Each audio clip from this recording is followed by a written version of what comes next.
I'm doing a movie with Martin. Yeah. The movie's going good. So I walk in the trailer. I'm like, man, this must be the wrong trailer because there's a dress in here. Martin tried to put me in my first dress. I almost died. And I gotta read this script in front of all these good white people, where this want me to get in a dress with him.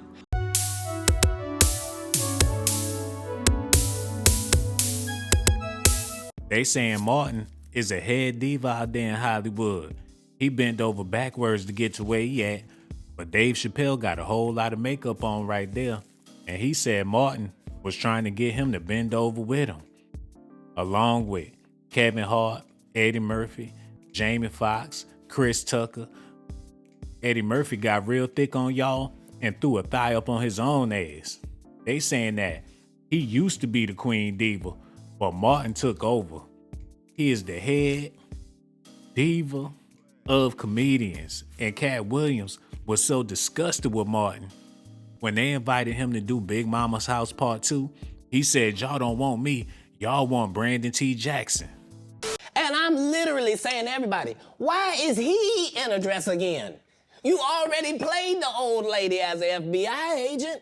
We can play anything now. We can be playing a dog catcher this time. Why do we need to be in a dress? And I get so mad, I say, you don't want me. You want Brandon T. Jackson. And that's who they went and got. Twice I said it, they went and got him. Everything went wrong, just like everything went right. Everything went wrong when I put on that dress.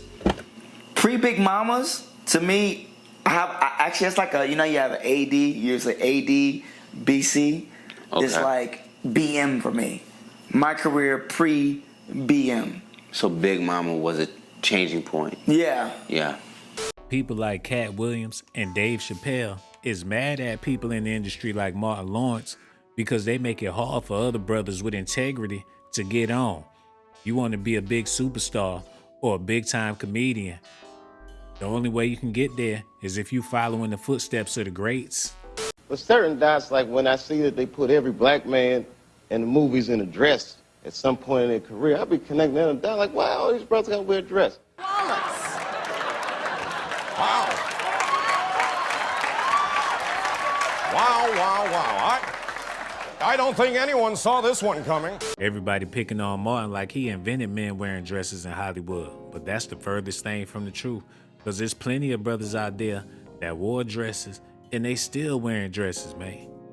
I'm talking about there's hundreds of them out there. Eddie Murphy, he #1 on the list. Everybody know his line of work and what he do and what he specializes in. Stephen Fetcher, he wore dresses back in the day as well. They got Eddie Griffin out there, Marlon Wayans, Shawn Wayans, Kevin Hart, and Dave Chappelle had on a face full of makeup, lipstick, you name it. They even made sure his teeth was nice and pearly. Not only do he got on lipstick, but he got the biggest breast you ever seen in your life. He'd give Oprah Winfrey a run for her money. Sounds like somebody's trying to put young Dave in a compromising position. Oprah. Dave Chappelle over there looking like Tasha K, y'all. And got the nerve to be talking crazy about Martin Lawrence. If comedy wouldn't have worked out, he would be the head diva on YouTube right now, exposing everybody. Like I said, Eddie Murphy the king, Ricky Smiley, throwing that dress so fast, and also have on the undergarments. You think when they put on the dress, they have on some regular boxer briefs? Hell no. They got on thongs, G-strings, and the whole nine, man. And the Wayans family basically took it to the next level. Manuel Nunez Jr., Joanna Man, Chris Tucker, Wesley Snipes, big old buff black Wong Tu-Wong Fu. He grabbed this man testicles off and squeezed them joints. And they standing around looking like they waiting for their turn. What in the world going on here, man? Martin Lawrence put on a fat suit looking like the Black Weird Al Yankovic. Arsenio Hall, the list goes on, man. You got Tyler Perry. He the queen right now. Men like Martin Lawrence done set the standard for men coming up after them, but now they don't set the standard for what Hollywood require out of black comedians. Everybody wants to know, why'd you walk away from $50 million? Well, I wasn't walking away from the money. Yeah. I was walking away from the circumstances Uh-huh. that were coming with the newfound plateau. Dave Chappelle making it seem like he walked away from all that money because they asked him to put a dress on. But in all reality, it could have had a lot to do with the fact that they weren't paying him what he deserved. Dave Chappelle was decapitated in front of us. They called him Pilot Boy because he had 19 pilots in Hollywood and everybody passed on him and said his show. What do you think of Then when he made $500 million, they said even though his contract said he should get half of it, they said he made too much for the contract to be valid, so we'll offer you 10% of what you made. You mean he made $500 million and they offered him 50? Yes. And he said, what do you think my fans are gonna say when they find out you offered me 10% of what I made you? And they said, your fans will believe that you're a crazy crackhead by the time you get home. And my nigga got on the flight in LA, and by the time he got to Ohio, it was so. Katt Williams related to a whole lot of people in Hollywood, but he just don't want to admit it. See how Dave Chappelle live in Ohio? Katt Williams just so happened to be from Ohio. They asked him if Ludacris was his cousin, and he messed around and changed the whole subject. It could be that most of these brothers in Hollywood already related, and they know somebody real famous like Quincy Jones, and that's the man that bring in his peoples. I've been in show business since I was 14, and I've heard the stories of what happens, and I've seen these kinds of things play out in front of me. Okay. When you say you heard the stories, what do you mean? What stories? I mean, you see before, look, Mariah Carey made a $100 million deal, and 3 months later, she's all of a sudden mysteriously crazy. Or Martin Lawrence punches through, and he's waving a gun on the street screaming, they're trying to kill me. Yeah. Yeah, we hear those stories. And it always happens around the time of their career where it seems as though they're crossing over the next plateau.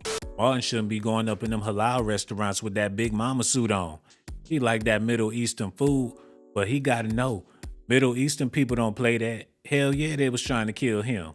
He go up in there with a face full of makeup, big old breasts, hairy beard, big old wig, big old booty. They chased that man down the street. I would have been scared for my life too. They need to coach these brothers and let them know, hey, it's all good in front of the camera if you want to dress up and look like a fool, but they be trying to do their grocery shopping incognito. He ain't trying to go out there as Martin Lawrence. He in the Walmart with the Big Mama dress on. He pull up to the bank with the Big Mama dress on. So when it comes time for Martin to do a movie with one of his fellow comedians, he don't see what the big deal is. Like when I connect dots that maybe shouldn't be connected, I don't know. But certain dots, like when I see that they put every black man in the movies in a dress at some point in their career, I'll be connecting them down like, wow, all these brothers gotta wear a dress. This happened to me. I'm doing a movie with Martin. Yeah. The movie's going good. So I walk in the trailer. I'm like, man, this must be the wrong trailer because there's a dress in here. They didn't even tell that man about the dress. They was just trying to force the dress on his body. Martin knew it was in there, but he didn't want to say nothing. He already knew it was about to happen, and he know he wrong, and that's the reason why Martin don't never tell these brothers straight up, hey, it's a dress in there. I need you to put on the wig and the gown. He know better to ever come out his mouth and say something like that to another man. He wait until they sign the contract, get to the studio, get in their dresser, and then that's when they realize it's a dress in there. They come in. It's the writer comes in. I think he's the writer. He's like, Dave, listen, we got this hilarious scene where Martin's sneaking out of jail. So he disguises you as a prostitute. And he put this dress on, and what? A prostitute? No, I'm not doing that. I don't feel comfortable with that. That should have been in the discussion. What? You don't feel comfortable with it? I mean, it's a hilarious bit. All the greats have done it. So, well, if all the greats have done it, it's kind of hacky, right? You're right. So why don't we just not do it? Because I don't feel comfortable wearing a dress. Oh, come on, Dave, listen, we got it all set up. We were supposed to shoot. Every minute you waste costs this much money. You know, the pressure comes in. It sounds like them people in Hollywood know they ain't right, but they got to do what they got to do to try to hustle a brother to go against his own will, his own good judgment, put you in the bind. Dave Chappelle said they put the pressure on him. We already got the script. We already got the dress. What you gonna do? You wasting our time. We got the staff sitting around waiting. People got their hand on their hip. They huffing and puffing. Now the producers come on, David, would be so great. I mean, and then I started thinking about it. All the comics that I've seen, man, you know, strong brothers, why they be putting us in these dresses? But the minute it was clear, I was adamant, I'm not wearing a dress. I'm not wearing the dress. All right, fine. Think of something else. Guy comes back 10 minutes later, the whole new scene. Hot damn, how did you write the scene so fast? They already had backup just in case he ain't go through what they planned. Katt Williams went through the same thing, and both of these men went through this with Martin Lawrence, so that got me over here scratching my head like, damn, why Martin trying to lead these men to the fire? Martin tried to put me in my first dress. When he had to go on his hiatus, he tell me, Katt, when I come back, I need you. You my young partner, you my brother in comedy. When I come back, just promise me that my next movie, it'll be me and you. We gonna do it together. We gonna do some buddy cop shit. I said, Martin, you got my mother. Go do what you gotta do. When you come back, I'm in your movie. Don't trip. I don't need to see the script or nothing. You know, we get in that office and this fool pull out Big Mama's House 2. I almost died. And I gotta read this script in front of all these good white people where this want me to get in a dress with him. And I'm literally saying to everybody, why is he in a dress again? You already played the old lady as an FBI agent. We can play anything now. We can be playing a dog catcher this time. Why do we need to be in a dress? And I get so mad, I say, you don't want me. You want Brandon T. Jackson. And that's who they went and got. Twice I said it, they went and got him. Just like I'm telling you, I had that other dude's work. I had all of it. All I did was say, I want to punch it up so it's not offensive to real niggas. And that's how I got in this position. This make me wonder, who put Martin in his first dress? Whose idea was it for him to start dressing up and playing them roles? I'm pretty sure he had to call some other comedians that gave him the scoop, gave him the philosophy to make it okay for him to go ahead and do them things. It's either that or he always been that way.